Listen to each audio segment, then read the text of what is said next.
계속 볼게요. 계약법에서 먼저 1번의 약관에 관한 설명 틀린 것은 1번의 약관에 의한 계약 체결에서 약관의 일부가 무효일 때 일부 무효의 특칙에 따라서 처리되어야 한다. 일부 무효의 특칙이 뭐예요? 원래 일부가 무효면 전부 다가 무효인데 다만 무효 부분 빼고서라도 나머지만 가지고도 했을 거다 라고 인정되면 나머지는 유효다. 요게 특칙이죠. 요게 특칙. 그죠? 그 부분의 특칙이에요. 원칙은 전부 무효. 그죠? 예외적으로 일부 무효. 자, 일부 유효. 그죠? 그게 뒷부분의 특칙이에요. 자, 그럼 맞는 말 맞죠? 맞죠? 그죠? 자, 약관의 일부가 무효일 때 그것만 빼고 나머지는 유효죠. 그죠? 자, 이거 어떤 시험에 나왔던 문장인데 문장을 이렇게 쓰는지 모르겠습니다. 이게 뭐 일부 무효의 특칙에 따라서 처리하는가? 이거 솔직히 말해서 이 문장 틀린 문장이에요. 이거. 분명히 약관 규칙법에 일부가 무효일 때 나머지는 유효다라고 조문이 있습니다. 그런데 무슨 일부 무효의 특칙에 따라서 처리합니까? 조문에 따라서 처리하는 거지. 그죠? 약관 규칙법에 나와 있다니까 불공정 조항으로 무효이어도 그것만 무효지 나머지는 유효라고 조문에 나와 있어요. 그 조문에 따른 거지 무슨 일부 무효의 특칙에 따른 겁니까? 괜히 열나네.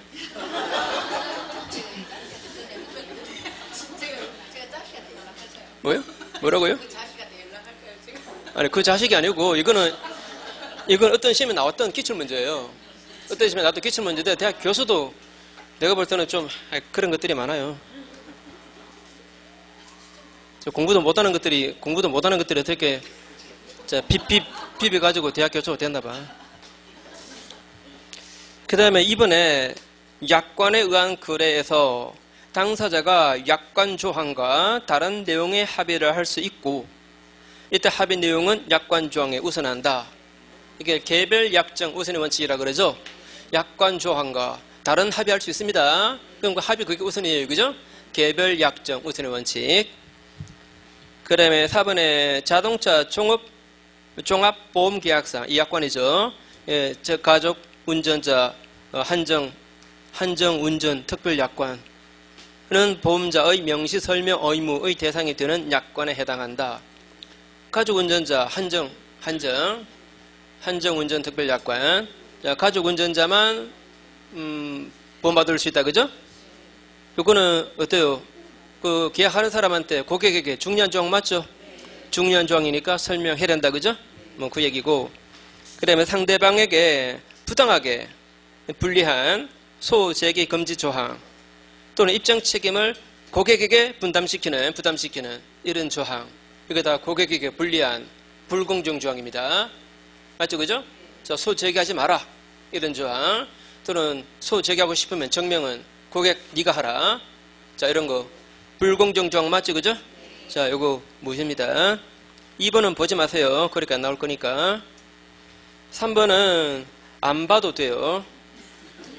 안 봐도 됩니다. 그렇게 안 나올 거니까. 4번은 아예 보지 마세요.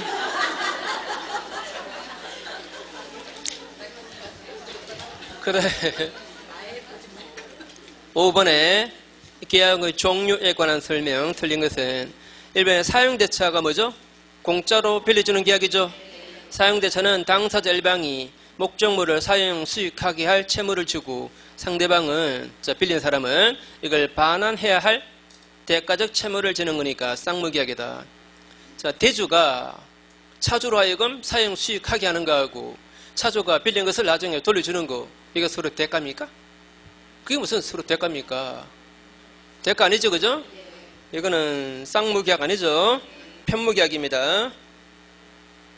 자, 다시 대주가 차주로 하여금 사용 수익하게 하는 거 이거하고 그 다음에 차주가 빌린 것을 쓰고 나중에 돌려주는 거 이거는 서로 대가 아니에요. 그죠? 그래서 이거는 쌍무계약 아니고 편무계약입니다. 이번에 모든 쌍무계약은 유상계약이다. 맞습니다. 근데 유상계약이 다 쌍무는 아닙니다. 유상이면서 이거 쌍무가 아니고 편무인 거.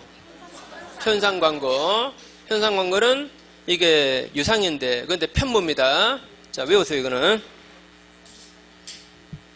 그 다음에 4번에 쌍무계약이 갖는 이행상의 결연성. 여기서 동시이행 항변권이 나와요.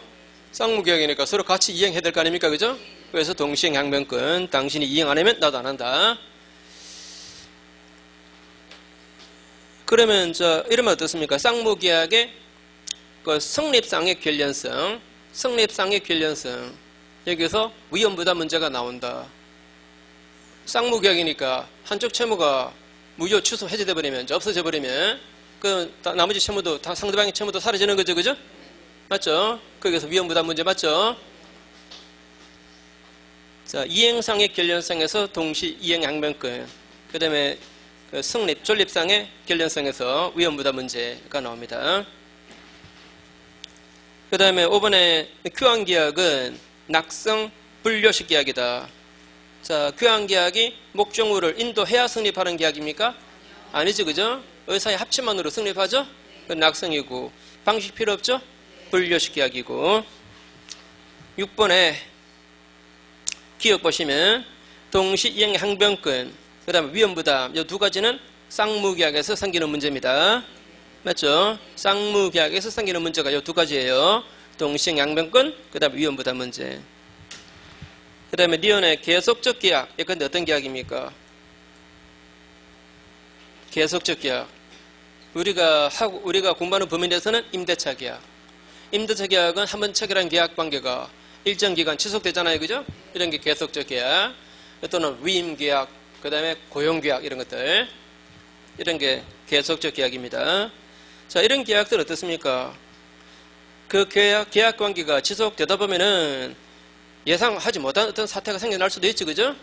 그래서 사정 변경에 따른 해지, 이런 문제가 생겨날 수도 있겠죠, 그죠? 그 다음에 디귿에 쌍무계약과 유상계약을 구별하는 시력은 현상광고, 이게 대표적이다. 그래서 현상광고는 유상이지만 쌍무가 아니고 편무잖아요, 그죠? 그죠? 그래 맞는 말입니다. 그 다음에 리얼의 계약금 계약은 낙성 계약이고, 그 다음에 부담부 청려는 쌍무계약이다.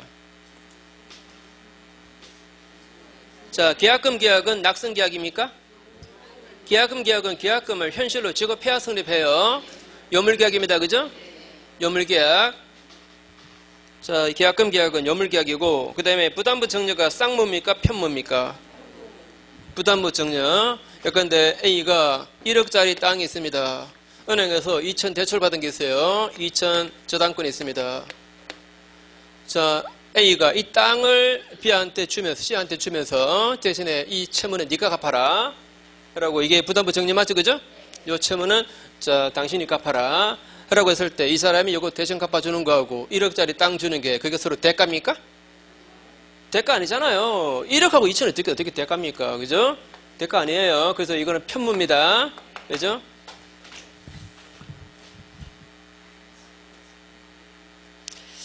자, 그 다음에 미암의 쌍무계약은 모두 유상계약이지만 유상계약이 딱 쌍무는 아니다.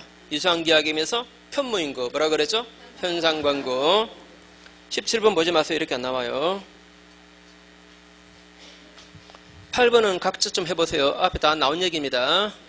그 다음에 넘어가시고 9번 보시면 계약의 성립에 관한 설명. 1번에 숨은 불합의. 자, 숨은 불합의 이거 아세요? 뭐예요? 다른 말로 무의식적 불합의. 무의식적 불합의.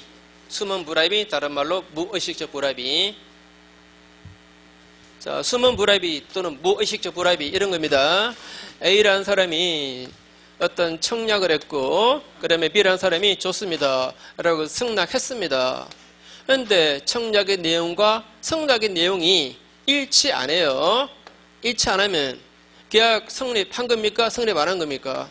성립 안 한 거예요. 성립 안 한 겁니다. 그런데 당사자들은 이 불일치를 지금 모르고 있습니다.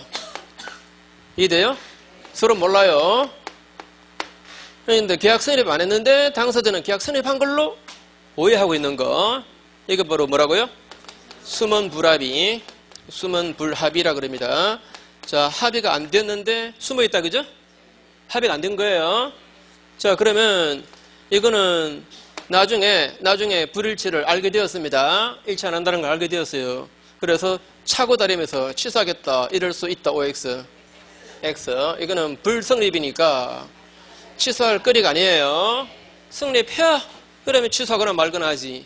맞죠? 이거는 불성립이니까 차고 취소 문제는 아예 생겨나지 않습니다. 그래서 1번 OX X 그죠? 자, 다시 1번은 이거는 계약이 불성립이지. 이거는 착오를 취소할 문제가 아닙니다.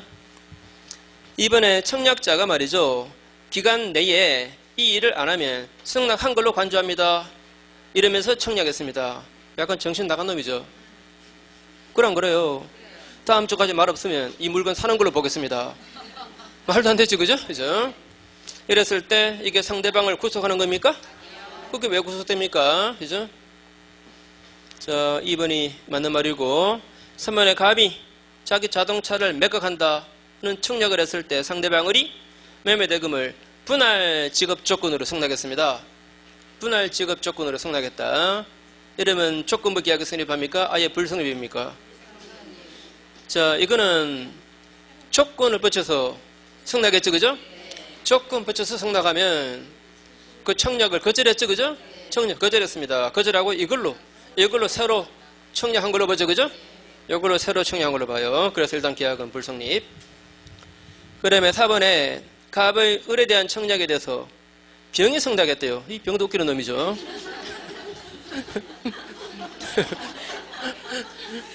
자, 계약돼야 안 돼요? 안 되죠.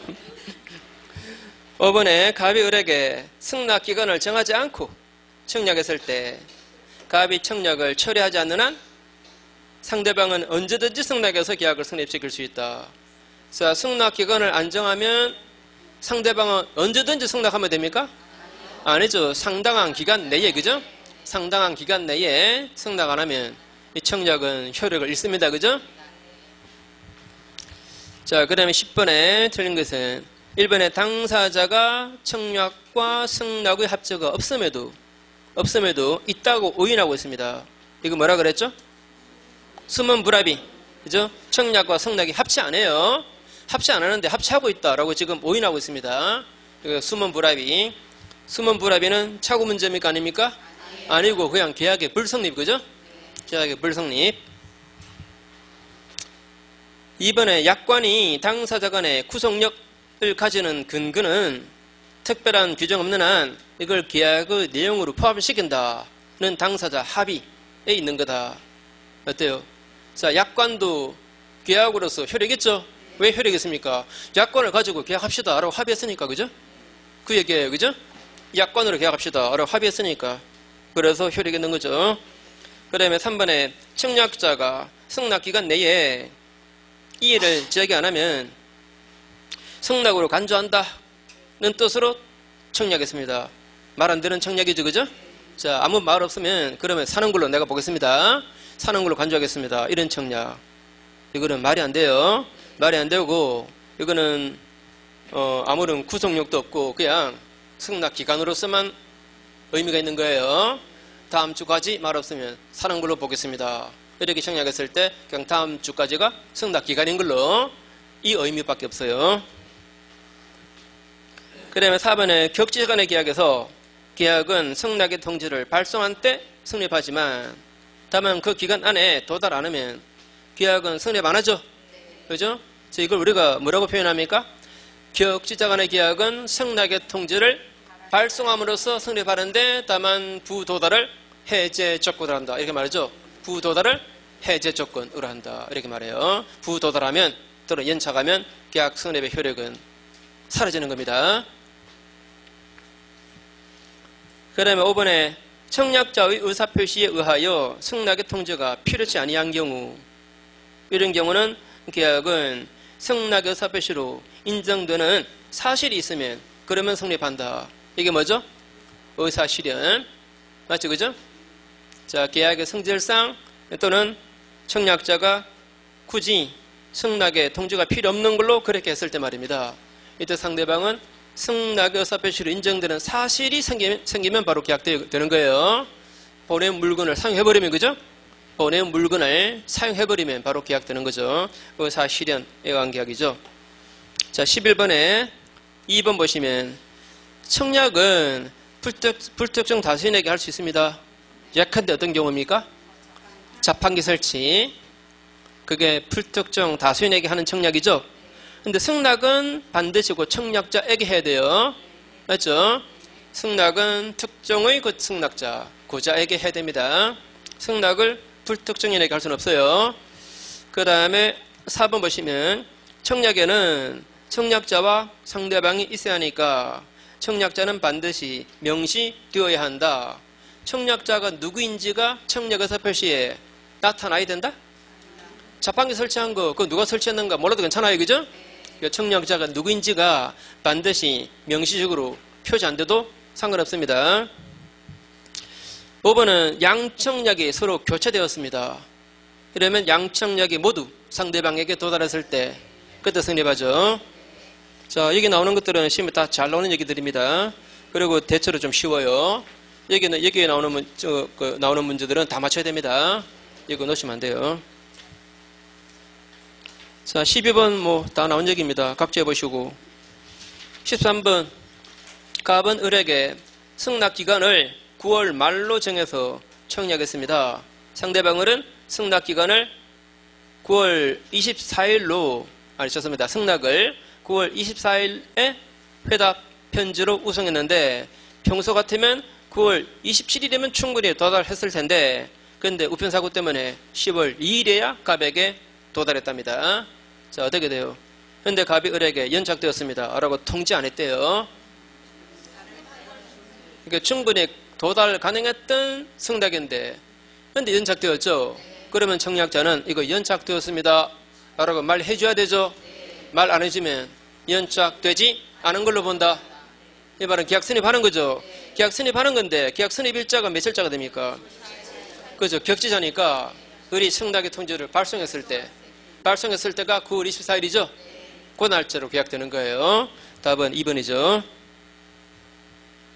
14번에 1번 보시면 가격 내려가는 경매에서는 경매자의 경매에 붙인다는 표시가 이게 청약이다.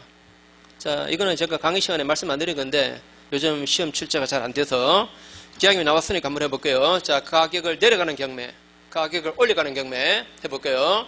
자, 내가 여기다가 제가 경매 붙입니다. 여기 도자기 갖다 놓고, 자, 도자기를 여러분들이 즉 경매 참여해요.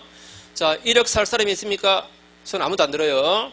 그 다음에 9천 없습니까? 8천 하니까 누가 손 딱 들었어요. 그럼 계약돼야 안 돼요? 계약되죠, 그죠? 자, 그러면 내가 지금 불러가고 있는 거, 자, 1억 없습니까? 9천 없습니까? 8천 없습니까? 라고 부르는 거, 이거 청약입니다. 그래서 누가 손 들면 바로 승낙이 되죠, 그죠? 맞죠, 그죠? 자, 가격을 내려가는 경매에서는, 자, 경매에 붙인다는 표시가 그게 청약이에요. 자, 올려가 볼까요, 한번? 자, 올려갑니다. 자, 이거, 올려가는 경매라면은 제가 가격을 부르겠습니까? 참여한 사람들이 부르겠습니까? 그죠? 어떤 사람이 나 7천에 사겠습니다. 그러겠죠? 그럼 저쪽에서, 나는 8천입니다. 저쪽에서 9천입니다. 그러겠죠? 그죠? 그때 제가 오케이. 그러면 계약되는 거죠? 그러면 이때는 경매에 붙인다는 것은 청약의 유인입니다. 맞습니까? 참여자들이 부르는 거 말입니다. 호가하는 거, 그게 청약이에요. 그러면 제가 yes 하면 그게 승낙이에요. 그죠? 맞죠? 가격을, 올려가는 경매라면 경매에 붙인다는 표시는 그거는 청약의 유인이에요. 그래, 참여자들이 호가하는 거, 그게 청약입니다. 이해돼요? 그죠? 그 다음에 이번에 교차 청약에서는 뒤에 온 청약의 발송 시에 계약이 성립한다. 뒤에 온 청약이 도달했을 때, 그러면 양청약이 다 도달되었잖아요. 그때 계약 성립하지. 그죠? 뒤에 온 청약이 뭐 했을 때? 도달했을 때. 그러면 양청약이 다 도달되었잖아요. 그죠? 그때 성립하는 거죠. 3번에 의사 실현에 의한 계약 성립은 청약자가 의사 실현의 사실을 알았을 때가 아니고 의사 실현의 사실이 발생했을 때, 즉 우송해온 물건을 상대방이 받아가지고 사용했을 때, 그죠? 사용하면 바로 계약되는 거죠. 의사 실현의 사실이 발생했을 때입니다. 의사 실인의 사실을 그 물건을 썼다는 것을 청약자가 알았을 때가 아니에요. 그 다음에 4번 입찰한다는 광고. 이거는 청약 유인입니다. 입찰을 붙이겠습니다는 광고 말입니다. 이거는 그냥 유인이에요. 그 다음에 자판기 설치. 이거는 청약입니다. 유인이 아니에요. 이거는 청약이지. 자, 15번에 2번 보세요. 청약자가 그 통지를 발송한 후 사망했다 하더라도 괜찮죠? 그래도 상대방에게 도달하면 그냥 효력 발생해요. 자, 그런데 높아심에 이거는 일반적인 매매 계약 같은 거, 일반적인 계약이지. 만약에 위임 계약이라든가 고용 계약에서 청약서를 보내고 만약에 죽었다면 상대방에게 도달해도 효력 발생 안 해요. 이거는 당사자가 누구인지가 중요한 계약들이죠, 그죠? 이런 계약들은 보내고 난 다음에 죽었다 그러면 상대방이 승낙해도 계약 안 돼요. 맞죠? 위임 계약, 그 다음에 고용 계약, 조합 계약. 조합 계약은 동업 계약입니다, 그죠? 이런 것들은 청약자가 죽어버리면 그럼 그냥 끝나는 거예요, 그죠? 자, 그 다음에 4번 뭐 아실 거고, 그 다음에 5번 보세요. 10만 원에 팔겠다는 A의 청약에 B가 8만 원이면 사겠습니다 했는데 이에 대해서 A가 아무런 말을 안 하니까 다시 B가 처음 들어 10만 원에 사겠습니다 라고 말했다면 10만 원의 계약이 되는 거다. 돼요, 안 돼요? 이거는 A가 이미 다른 사람에게 팔았을지도 모르잖아요, 그죠? 요컨대 지금 B는 변경을 가해서 승낙했죠. 자, 청약에 대해서 변경을 가해서 승낙하면 그 청약은 거절한 거예요. 거절했으니까 청약은 이미 효력 상실했습니다. 그래서 상대방이 다시 승낙해봐야 그걸로 곧 계약이 되지는 않습니다. 그 다음에 16, 17 다 비슷한 내용입니다. 각자 한번 해보시고 18번 볼게요. 기업의 당사자 간의 계약 내용을 이루는 본질적 사항, 중요 사항에 관해서 구체적으로 의사의 합치가 있었다면 계약은 성립하는 거다. 맞는 말이지. 맞는 말이죠. 그 다음에 니은의 계약서를 작성하지 않은 임대차 계약은 뭐유다? 자, 임대차 계약이 요식행위입니까? 요식행위 아니죠. 자, 서면으로 안 해도 계약은 성립해요. 다만 나중에 가서 나는 그런 계약 한 적 없다. 오리발 내밀지 모르니까, 그죠? 보통 증거로서 계약서를 만들죠, 그죠? 그 다음에 디귿에 계약 교섭의 부당 파기가 불법 행위를 구성하는 경우 신뢰 손해에 한정해서 손해 배상을 청구할 수 있다는 게 판례다. 계약 교섭의 부당한 중도 파기 어떤 경우 있었죠? 어떤 예가 있었습니까? 제가 든 예. 선생님. 그 정도만 해도 돼요. 자, A 학교 법인에서 사무 직원 채용 공고를 냈습니다. 채용 공고를 냈고, 이걸 B가 보고, 이게 응시했습니다. 이게 응시해서, 그래서 합격 통보 받았습니다. 합격 통보를 받았습니다. 그리고 잠시 기다리세요. 조금 있다가 정식으로 근로계약 합시다. 그래서 기다렸습니다. 기다렸는데 나중에 한 6개월 있다가 죄송합니다. 우리가 채용 못하게 되었습니다. 라고 통보가 날라왔습니다.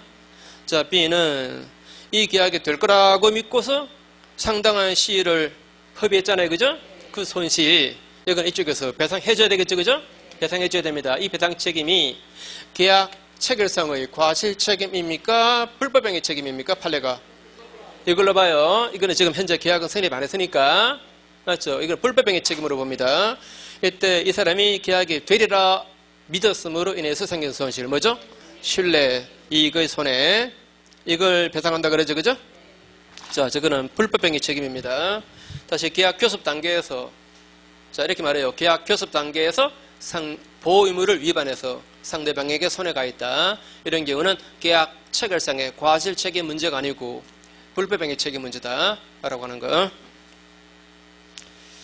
그 다음에 리얼은 뭐 하실 거고, 그 다음에 넘어가시고 19번에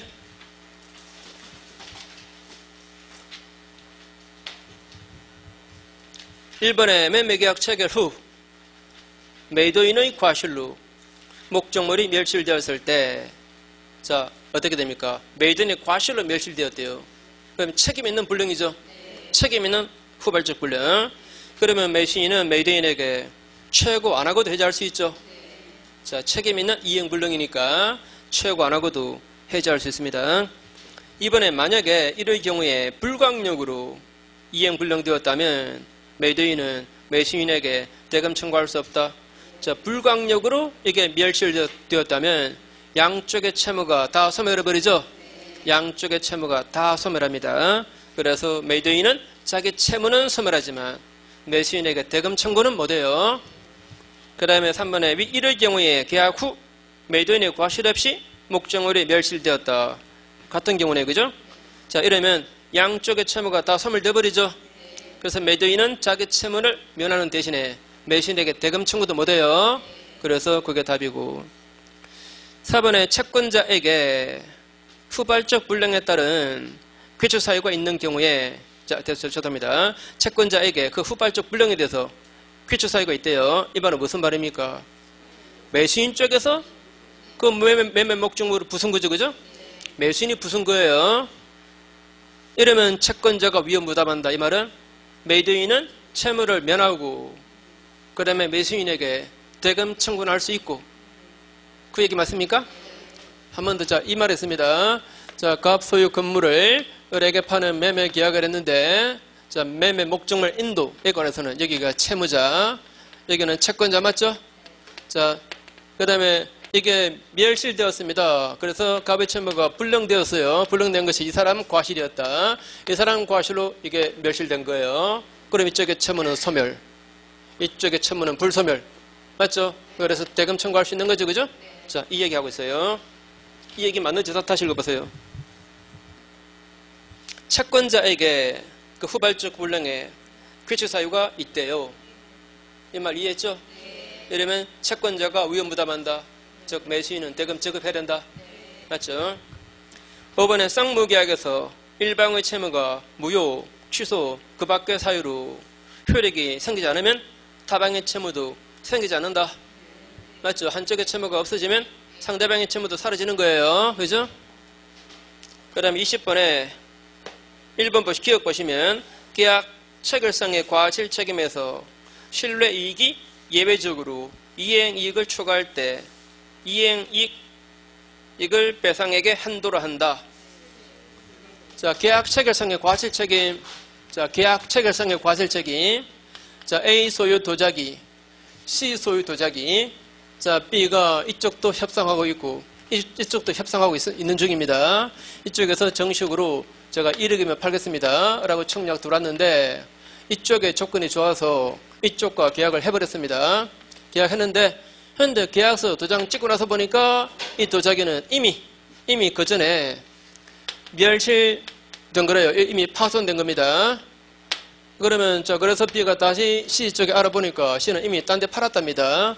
그래서 B는 이 사람 믿고 있다가 이 도자기를 살 수 있는 그 기회를 놓쳤습니다. 그죠? 이것도 손실 맞죠? 손실입니다.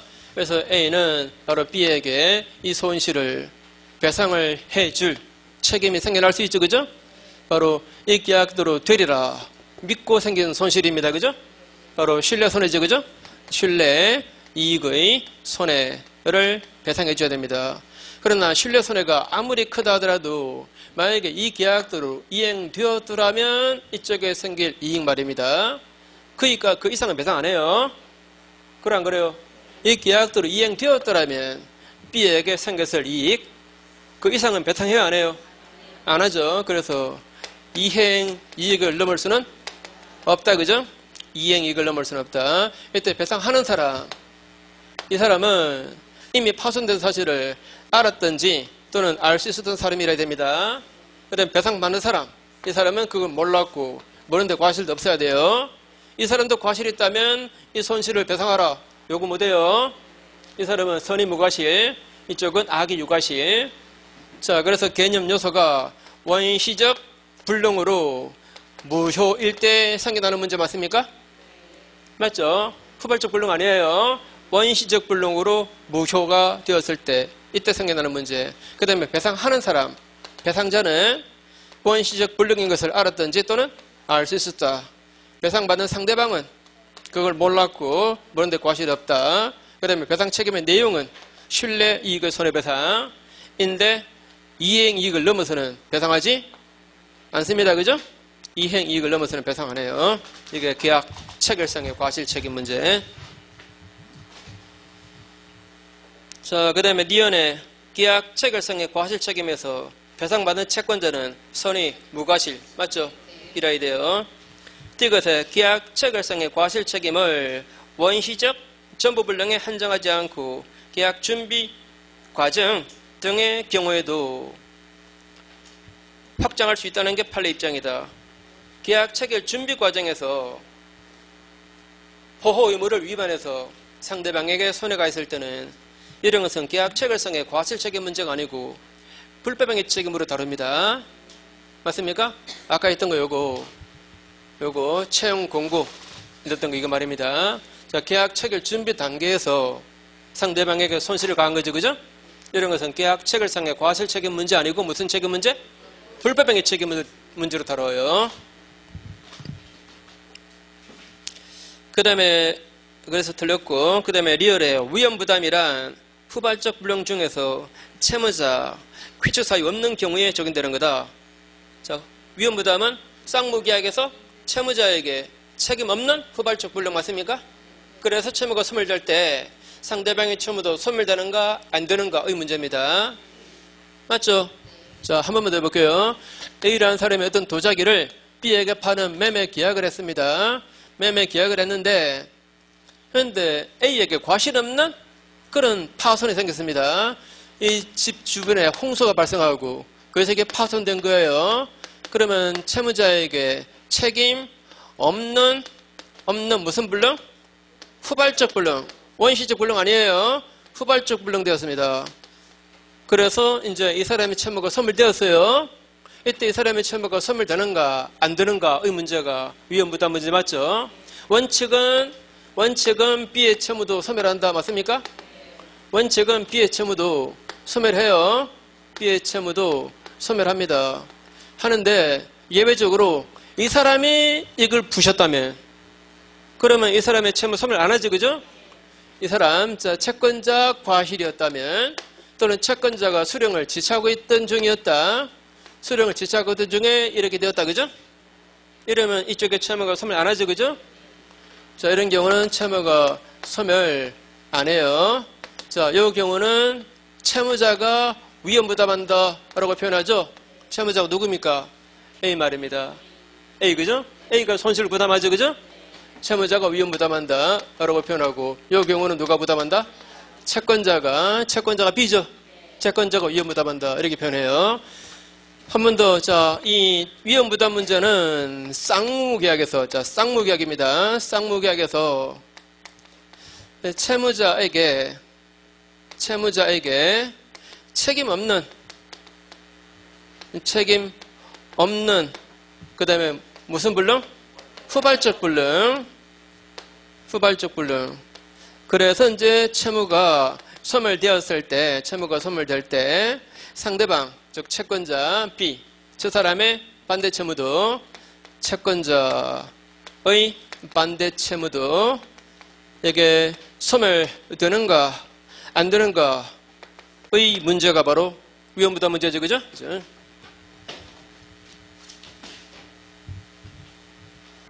그 다음에 미음하고 비읍은 읽지 마세요. 그렇게 안 나올 거니까. 이거는 우리 시험 범위 완전히 벗어났습니다. 이거는 채권 총론에서 원래 다루는 문제입니다. 그 다음에 21번에 계약 체결성의 과실, 뭐 공부 다 했으니까 직접 한번 해보세요. 자, 답 나왔죠? 그 22번은 1번 지문 시험에 안 나와요. 그 다음에 2번 지문에 단순히 계약 성립 과정뿐만 아니고 계약 체결을 위한 준비 단계에서의 과실 경우도 포함한다. 그래서 설문 보세요. 계약 체결성의 과실에 관한 기술이라고 그러죠? 예? 설문 보세요. 설문. 계약 체결성의 과실에 관한 다음 기술 중 틀린 것은 이라고 했습니다. 자, 설문을 이렇게 쓰면은 2번 지문은 X입니다. 계약 체결 준비 단계에서 상대방에게 손해가 있다. 이거는 불법행위 책임으로 다뤄요. 계약 체결상의 과실 문제로 다루지 않습니다. 불법행위 책임 문제로 다뤄요. 자, 그래서 설문이 저렇게 하면 2번 지문은 X예요. 그 다음에 3번 지문, 5번 지문 우리 시험 보면 벗어나요. 안 나와 이것은. 그 다음에 4번 지문, 원시적 불능으로 무효이면 그러면 계약 체결상의 과실 책임이 반드시 발생한다? 반드시는 발생 안 하겠지. 맞죠? 그죠? 자, 원시적 불능에서 한쪽이 만약에 악이 유과실이고 상대방은 선이 무과실이고 또 상대방은 신뢰 손해가 생겼을 때 이때 계약 체결상의 과실 책임 문제가 생겨나겠죠. 그죠? 원시적 불능에서 항상 생긴다. 이건 아니죠. 그죠? 그 다음에 넘어가시고 23번 틀린 것은 1번에 건축공사 대가로 임야 사용권을 부여하기로 약정했는데 그 임야 사용권이 원시적 불능이래요. 임야를 사용 아예 못한대요. 이런 경우라면 계약 체결상의 과실을 이유로 손해배당 책임이 인정될 수 있다. 임야 사용권을 부여하는 계약을 했죠. 했습니다. 일단 계약은 성립했어요. 그런데 애당초 이거는 임야를 사용 못하는 땅이다. 그죠? 그러면 원시적 불능 맞죠? 이때 한쪽에 과실이 있으면 과실 없는 상대방에게 손해배상해 줘야 되겠죠. 그죠? 바로 계약 체결상의 과실 책임 문제가 돼요. 그 다음에 이번에 신뢰 손해란 계약 성립을 기대하고 지출한 계약 준비 비용과 같이 그러한 신뢰가 없었더라면 통상 지출하지 않았을 거다. 이런 비용 상당의 손해를 말한다. 자, 그런데 이걸 지문이 말이죠. 막 뒤섞여 있습니다. 2번 지문은 계약 체결 준비 단계에서 보호 의무를 위반해서 자, 이건 무슨 말인가 하면 계약 체결을 서로 준비하고 있을 때에는 서로 상대방에게 손해가 안 생기게끔 조심을 해야 돼요. 예? 계약 체결 준비하는 과정에 있는 사람들은 서로 상대방에게 손해가 안 생기게끔 조심해야 됩니다. 이거 조심 안 했잖아요. 그죠? 그죠? 섣불리 사람 필요한지 안 필요한지 이거 제대로 확인도 안 하고 조사도 안 하고 공고된 거 아닙니까? 그죠? 계약 체결 준비 과정에서 상대방에게 손해가 간 거 맞죠? 그죠? 준비 단계에서 보호 의무를 위반한 거예요. 그래서 상대방에게 손해가 있을 때 이게 설문이라야 그래야 그 밑에 2번 지문이 맞는 거예요. 자, 이때 신뢰 손해는 계약 성립을 기대하고 계약 체결될 거다 라고 믿고서 지출한 계약 준비 비용과 같이 신뢰가 없었더라면 통상 지출하지 않았을 그런 비용 상당의 손해 맞죠? 그죠? 요거는 계약 체결상의 과실 문제 아닙니다. 계약 체결 준비 단계에서 상대방의 보호 의무를 위반해서 상대방에게 손해가 있을 때 그때 나오는 얘기예요. 자, 이 3번도 마찬가지입니다. 신뢰 이익의 배상에 경정 입찰에 참가하기 위해서 지출한 제안서, 견적서 작성 비용. 자, 이런 비용들은 자기들이 낙찰 못 받을 수도 있다는 감안하고 지출한 비용이죠.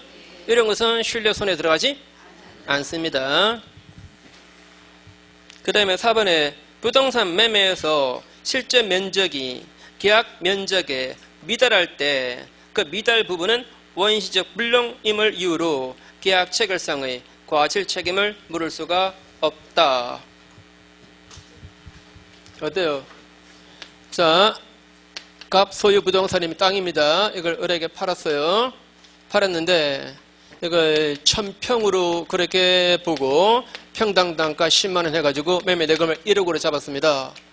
그런데 나중에 청량해보니까 800평밖에 안 나와요. 그럼 애당초 200평은 처음부터 없었잖아요. 200평은 처음부터 없었다. 그러면 일부 원시적 불능 아니냐. 그죠? 그래서 원시적 불능이니까 계약 체결상의 과실 책임 문제가 생겨나는 거 아니냐에 관해서 이런 경우에 우리는 우선 A에게 200평 값을 깎아달라라고 감액을 청구할 수 있고 800평이면 안 샀을 거다. 이러면 해지할 수 있고 800평이어서 그래서 손해가 생긴다면 손해배상 청구할 수 있다. 라고 담보책임 물을 수 있다라고 되어 있잖아요. 자, 요거는 매매와 같은 유상계약에 적용되는 법 조문입니다. 맞습니까? 근데 요거는 계약 체결상의 과실 책임 문제, 이거는 모든 계약에서 다 생겨날 수 있는 문제예요. 예?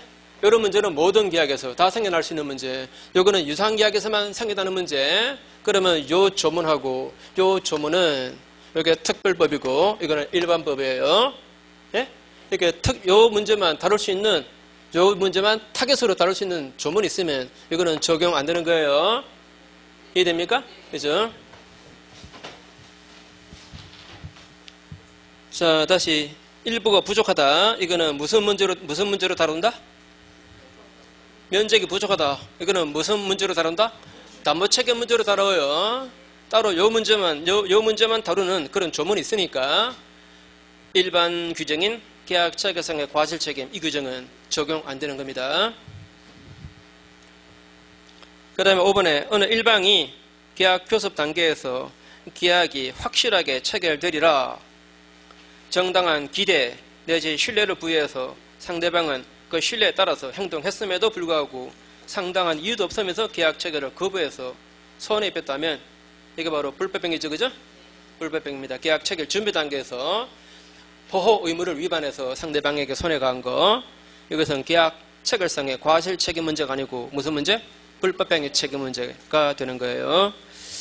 자, 동시행 항변권 잠깐 쉬시고요.